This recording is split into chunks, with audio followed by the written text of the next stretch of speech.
जय श्री कृष्ण दोस्तों, life style with God में आपका स्वागत है। दोस्तों, यहाँ पर हम श्रीमद् भगवद गीता के दूसरे अध्याय का अध्ययन कर रहे हैं, जिसका नाम सांख्य योग है।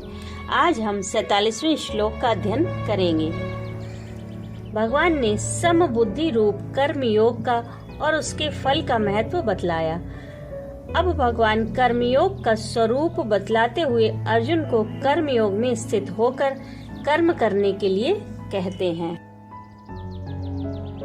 कर्मण्येवाधिकारस्ते मा फलेषु कदाचन मा कर्म फल हेतुर्भूर माते संगोत्सव कर्मणि। दूसरे अध्याय के 47वें श्लोक में भगवान श्री कृष्ण अर्जुन से कहते हैं कि तेरा कर्म करने में ही अधिकार है, उसके फल में कभी नहीं।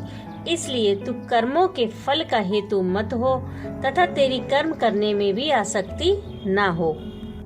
भगवान ने कहा कि तेरा कर्म करने में ही अधिकार है। यह कहकर भगवान ने यह भाव दिखलाए हैं। इस मनुष्य शरीर में ही जीव को नवीन कर्म करने की स्वतंत्रता दी जाती है। अतः यदि वह अपने अधिकार के अनुसार परमेश्वर की आज्ञा का पालन करता रहे और उन कर्मों में तथा उनके फल में आसक्ति का सर्वथा त्याग करके उन कर्मों को परमात्मा की प्राप्ति का साधन बना ले, तो वह सहज में ही परमात्मा को प्राप्त कर सकता है। तुम्हें इस समय मनुष्य शरीर प्राप्त है, अतः तुम्हें कर्मों में अधिकार है। इसलिए तुम्हें इस अधिकार का सदुपयोग करना चाहिए।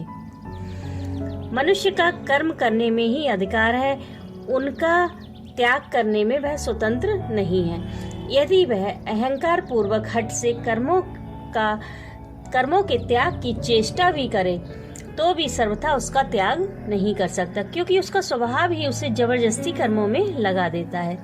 ऐसी परिस्थिति में उसके द्वारा उस अधिकार का दुरुपयोग होता है तथा विहित कर्मों के त्याग से उसे शास्त्राज्ञा के त्याग का भी दंड भोगना पड़ता है। अतएव तुम्हें कर्तव्य कर्म अवश्य करते रहना चाहिए, उनका त्याग कदापि नहीं करना चाहिए। जैसे सरकार के द्वारा लोगों को आत्मरक्षा के लिए या प्रजा की रक्षा के लिए अपने पास नाना प्रकार के शस्त्र रखने और उनके प्रयोग करने का अधिकार दिया जाता है, और उसी के समय उनके प्रयोग के नियम भी बतला दिए जाते हैं। उसके बाद भी यदि कोई मनुष्य उस अधिकार का दुरुपयोग करता है तो उसे दंड दिया जाता है और उसका अधिकार भी छीन लिया जाता है। वैसे ही जीव को जन्म मृत्यु रूप संसार बंधन से मुक्त होने के लिए और दूसरों का हित करने के लिए मन, बुद्धि और इंद्रियों के सहित यह मनुष्य शरीर देकर इसके द्वारा नवीन कर्म करने का अधिकार दिया गया है। अतः जो इस अधिकार का सदुपयोग करता है वह तो कर्म बंधन से छूटकर परम पद को प्राप्त हो जाता है, और जो दुरुपयोग करता है वह दंड का भागी होता है तथा उससे वह अधिकार भी छीन लिया जाता है, अर्थात उसे पुनः सूकर कुकरादि योनियों में ढकेल दिया जाता है। इस रहस्य को समझकर मनुष्य को इस अधिकार का सदुपयोग करना चाहिए। भगवान ने कहा कि कर्मों के फलों में तेरा कभी अधिकार नहीं है। इस कथन से भगवान ने यह भाव दिखलाया है कि मनुष्य कर्मों का फल प्राप्त करने में कभी किसी प्रकार भी स्वतंत्र नहीं है। उसके कौन से कर्म का फल क्या होगा और वह फल उसको किस जन्म में और किस प्रकार प्राप्त होगा, इसका ना तो उसे कुछ पता है, ना ही वह अपनी इच्छा अनुसार समय पर उसे प्राप्त कर सकता है अथवा उससे बच भी नहीं सकता। मनुष्य चाहता कुछ और है और होता कुछ और ही है। बहुत से मनुष्य नाना प्रकार के भोगों को भोगना चाहते हैं, पर इसके लिए सुयोग मिलना उनके हाथ की बात नहीं है।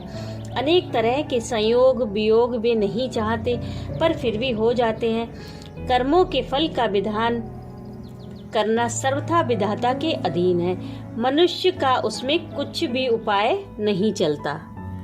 इसलिए इस प्रकार की इच्छा करना कि अमुक वस्तु की, धन ऐश्वर्य की, मान बढ़ाई या प्रतिष्ठा की अथवा स्वर्ग आदि लोकों की मुझे प्राप्ति हो, एक प्रकार से अज्ञान ही है। साथ ही ये सब अत्यंत ही तुच्छ एवं अनित्य पदार्थ हैं। अतः तुमको तो किसी भी फल की कामना नहीं करनी चाहिए। भगवान ने अर्जुन को कर्म फल का हेतु न बनने के लिए कहकर यह भाव दिखलाया है कि मन, बुद्धि और इंद्रियों द्वारा किए हुए शास्त्र विहित कर्मों में और उनके फल में ममता, आसक्ति, वासना, आशा, स्पृहा और कामना करना ही कर्म फल का हेतु बनना है। क्योंकि जो मनुष्य इस प्रकार से कर्मों में और उनके फल में आसक्त होता है, उसी को उन कर्मों का फल मिलता है। कर्मों में और उनके फल में ममता, आसक्ति और कामना का सर्वथा त्याग कर देने वाले को नहीं। अतः अर्जुन को कर्म फल का हेतु न बनने के लिए कहकर भगवान यह भाव दिखलाते हैं कि परम शांति की प्राप्ति के लिए तुम अपने कर्तव्य कर्मों का अनुष्ठान ममता, आसक्ति और कामना का सर्वथा त्याग करके करो। अब प्रश्न यह है कि इस प्रकार से ममता, आसक्ति और कामना का त्याग करके कर्म करने वाला मनुष्य क्या पाप कर्मों के फल का हेतु नहीं बनता? इस प्रकार से कर्म करने वाला मनुष्य किसी प्रकार के भी कर्मों के फल का हेतु नहीं बनता। उसके शुभ और अशुभ सभी कर्मों में फल देने की शक्ति का अभाव हो जाता है, क्योंकि पाप कर्मों में प्रवृत्ति का हेतु आसक्ति ही है। अतः आसक्ति, ममता और कामना का सर्वथा अभाव हो जाने के बाद नवीन पाप तो उससे बनते ही नहीं और पहले के किए हुए पाप ममता, आसक्ति और रहित कर्मों के प्रभाव से भस्म हो जाते हैं। इस कारण वह पाप कर्मों के फल का हेतु नहीं बनता और शुभ कर्मों के फल का भी वह त्याग कर देता है। इस कारण उसके भी फल का हेतु नहीं बनता।